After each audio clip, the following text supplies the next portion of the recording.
India आघाडीच्या बैठकीमध्ये उद्धव ठाकरे यांना मागच्या रांगेत बसवण्यात आलेला आताच्या घडीची एक सगळ्यात मोठी बातमी आपण बघतोय। उद्धव ठाकरेंची इंडिया आघाडीमध्ये पद घसरली आहे का याची चर्चा आता सुरू झाली आहे। महत्त्वाचं म्हणजे कमल हसनच्याही मागे उद्धव ठाकरे यांना बसवण्यात आलेला आहे। महाराष्ट्राचे माजी मुख्यमंत्री उद्धव ठाकरे आहेत, इंडिया आघाडीचे एक महत्त्वाचे घटक पक्ष आहेत आणि त्यांना कमल हसनच्याही मागे बसवण्यात आलेला आहे। त्यामुळे उद्धव ठाकरे यांची इंडिया आघाडीमध्ये पद घसरले का असा सवाल उपस्थित होतोय। उद्धव ठाकरेंना शेवटच्या रांगेत जागा कशी देण्यात आली, इंडिया आघाडीच्या बैठकीमध्ये ठाकरेंचा अपमान करण्यात आलाय का असाही सवाल या निमित्तानं उपस्थित होतोय। आताच्या घडीची एक सगळ्यात मोठी बातमी आपण बघतोय। उद्धव ठाकरे हे कालपासून दिल्ली दौऱ्यावर आहेत, इंडिया आघाडीच्या बैठकीला ते हजर राहिले, मात्र इंडिया आघाडीच्या बैठकीमध्ये त्यांचा अपमान झाल्याची चर्चा सुरू झाली आहे। उद्धव ठाकरे यांना इंडिया आघाडीच्या बैठकीमध्ये शेवटच्या रांगेत बसवण्यात आलं।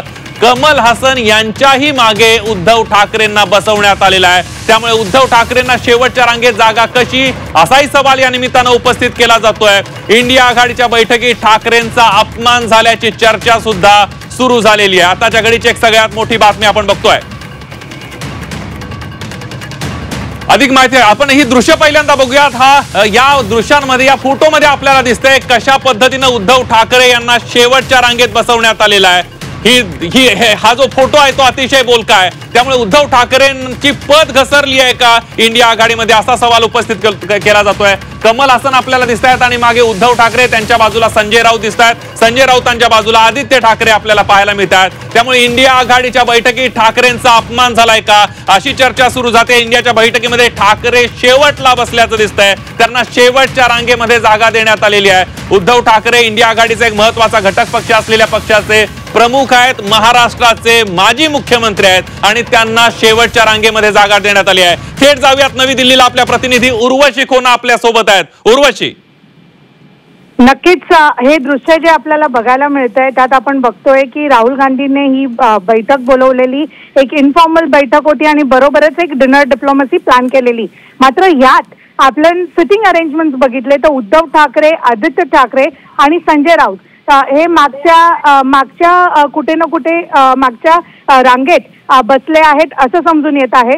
आपण दृश्यांमध्ये बघितलं तर बाकीचे जे अलायन्स पार्टनर्स आहेत, बाकीचे जे मित्रपक्ष आहेत, त्यांचे सगळे जे लीडर्स आहेत ते पुढे बसलेले, म्हणजेच ते तुम्ही झारखंडचे हे बघा मित्रपक्ष किंवा दुसऱ्या राज्यातले मित्रपक्ष बघा, सगळ्यात पहिले मल्लिकार्जुन खरगे हे स्वतः बसले आहेत आणि त्याच नंतर आपण बघतो अखिलेश यादव जे उत्तर प्रदेश समाजवादी पक्षाचे लीडर आहेत ते तिथे बसलेत, रेवंत रेड्डी बसलेत, के प्रेमचंद्रन बसलेत, बरोबरच काश्मीरचे पीडीपी म्हणजेच महबूबा जे आहेत तेही दुसऱ्या रांगेत बसलेत। मात्र महाराष्ट्राचे मित्रपक्ष म्हणजेच उद्धव ठाकरे आणि आदित्य ठाकरे जे आहेत हे कुठे ना कुठे मागच्या रांगेत बसलेत, हे या पिक्चर्स मधून दिसून येत आहेत, हे या दृश्यामधून दिसून येत आहे। नेमकं का असं घडलं आहे, ते लेट पोहोचले का, लेट जरी पोहोचले असणार तर पुढे ऍटलिस्ट मित्र पक्षांसाठी सीट्स रिझर्व्ड असणं गरजेचं आहे।